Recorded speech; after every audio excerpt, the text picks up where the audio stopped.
Hello everybody, Rebels of Cloud9 here, and welcome to my build of the Airfix 1/72nd scale Spitfire Mark I. This is going to be an interesting build as it is an earlier version from 1938. It features a twin-bladed propeller and a flat canopy. Now, these were made in very short numbers before they were initially switched over to the three-bladed propeller and the rounded canopy that we're familiar with. These saw limited use and action, and therefore the rest of this build is going to be fairly clean by comparison to some other warbirds.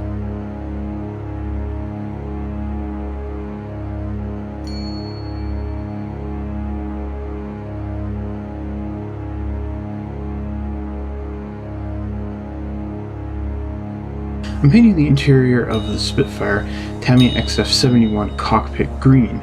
I've added a little bit of acrylic thinner to the paint cap there to help the paint spread around and be easier to hand brush. Afterwards, I'm going to be using Tamiya Panaline Accent Color Black. This is an enamel wash, and it's going to help to highlight a lot of details throughout the cockpit as well as create a nice, slightly dirtied effect.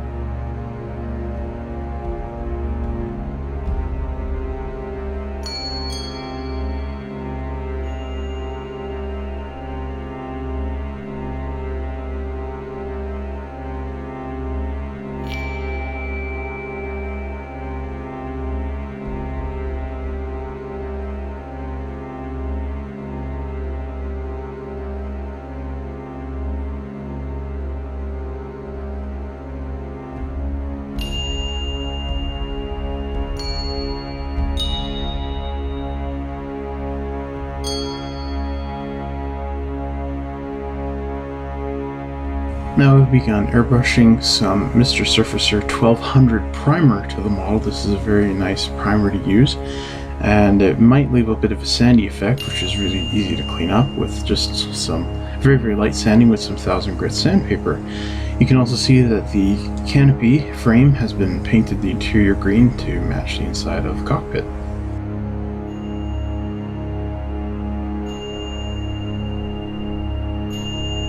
Since this is one of the earlier Spitfires, it's going to have that really nice, fun black-white underside.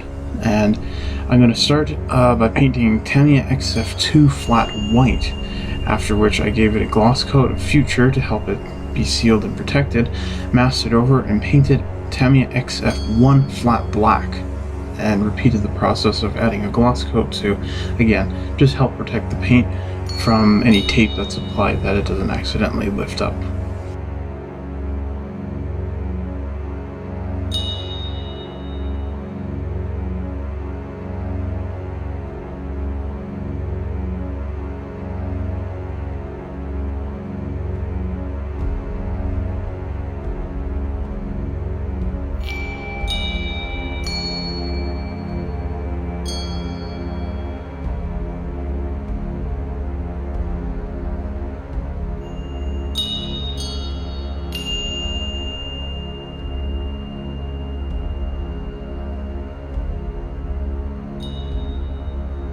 And here I am painting Revel Aqua Dark Earth number 82 for the first time on a model. I'd done several tests with this paint, and I was quite happy with the results. However, this time when I was painting it on the Spitfire, it didn't quite work out as well as I would have liked. I had to spray it down a lot. It never really wanted to seem to become more dark. It just really wanted to stay transparent. And the other effect that it left, which I was very surprised and very unfortunate at, is it created quite a nice sandpaper effect. And with this, I was quite troubled and upset and decided to put the Revel Aqua colors away and try out mixing my own with Tamiya acrylics. This is my custom Dark Earth mix. There is one that Tamiya recommends with their Spitfire. However, I didn't like the effect and the color that it produced.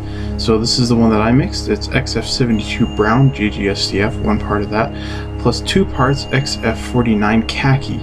And I was really happy with this, and I had a very fun time actually mixing and matching all these paints to get this color eventually.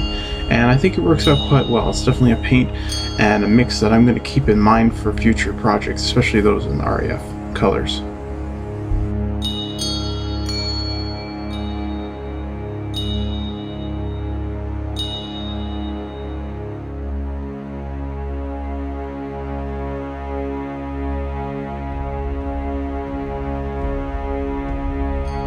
Now, Tamiya does make their own version of RAF Dark Green. However, I found this green to be too olive to be matched next to the brown that I had already laid down.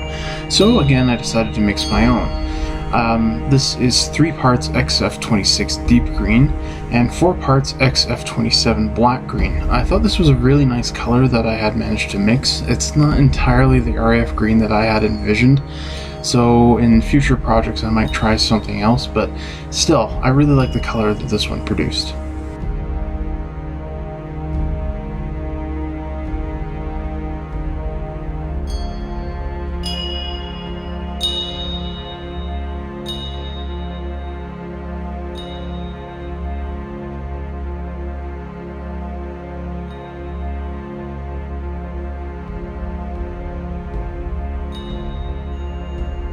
One of the more rewarding aspects of the build is removing the masks, and I was really happy and incredibly pleased that basically all my masking had held up throughout the entire build here, and I was really happy to see the 2 colors finally paired next to each other. So I was very pleased with this, and I'm very happy with how this little Spitfire is turning out.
This next part, removing the masking for the letters here on the side of the fuselage, was a part I was really nervous about. I was worried that I was going to have a bit of paint bleed through to the underside here, and I did just a slight bit on the other side of the fuselage, but for the most part everything worked out perfectly. The gray that I used is just the Mr. Surfacer 1200 gray. It was basically the gray that I wanted, so I decided to just simply use that instead of painting on something slightly darker to match the decals.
Since I had painted the letters on the side of the fuselage, I decided to see what else I could paint rather than using the kit supplied decals, so I painted some flat black for the walkway lines on the wings of the Spitfire.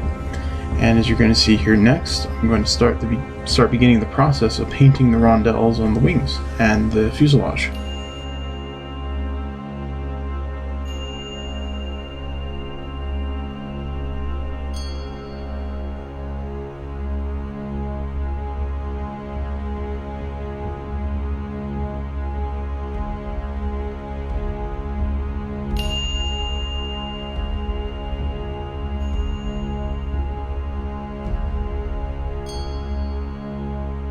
I began by painting a base coat of Tamiya XF2 flat white, and once I had this thinly painted on but a nice uniform effect, I painted on some Hull Red XF9. This was used to help darken the red. I tried mixing it with the red and it ended up always coming brown. So this will be the base layer that you're going to see with the Hull Red. And once the red XF7 is painted on, it creates a nice darker effect.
For the blue of the rondelles, I mixed Tamiya XF8 flat blue and XF17 sea blue. This is basically just a 50-50 mix, and it produced the blue I was looking for. I was very happy with this. Lightly spraying this on is basically the key to all of this. I don't want it to go on very thick and then have it pool up into the edges of the tape here. As you can see, when the tape is removed, everything basically turned out better than I had hoped. I was really holding my breath here that something may have gone wrong, but I was really impressed with this. Not perfect, but definitely good enough to where I was very satisfied with this process, and it gave me a lot of encouragement to try this again in the future with other projects.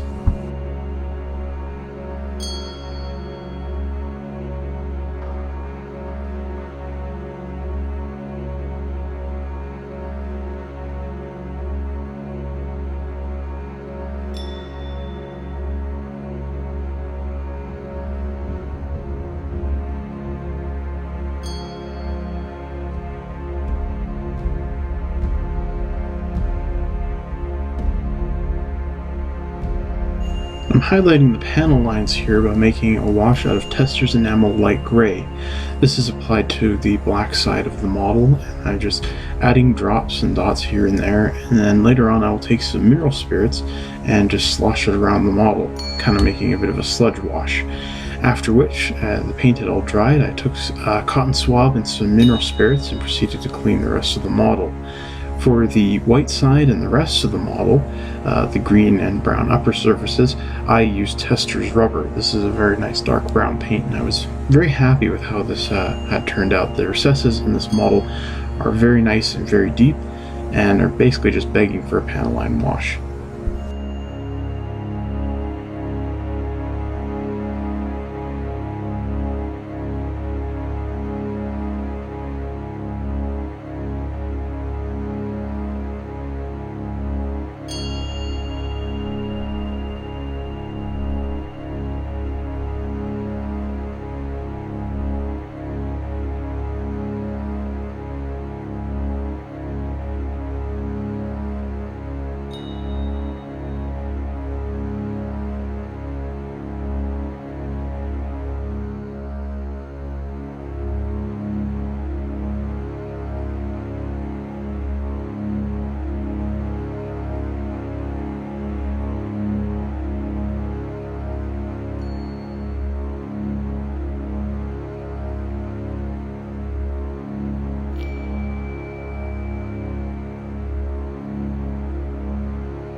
And next I'll be adding in the Tamiya weathering effects so I can create some nice exhaust stains. It's just an old paintbrush that I had, and I cut off the bristles to make it really stubbly, and I find this works really well for brushing around and creating some really nice exhaust stains. And I just used a couple different powders and layered them up there to create a nice black and brown effect.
And this concludes my build of Airfix's 72nd scale Spitfire. I hope you've enjoyed watching this. I'd like to thank you all for watching. This is Rebels of Cloud 9, and I'll see you all later.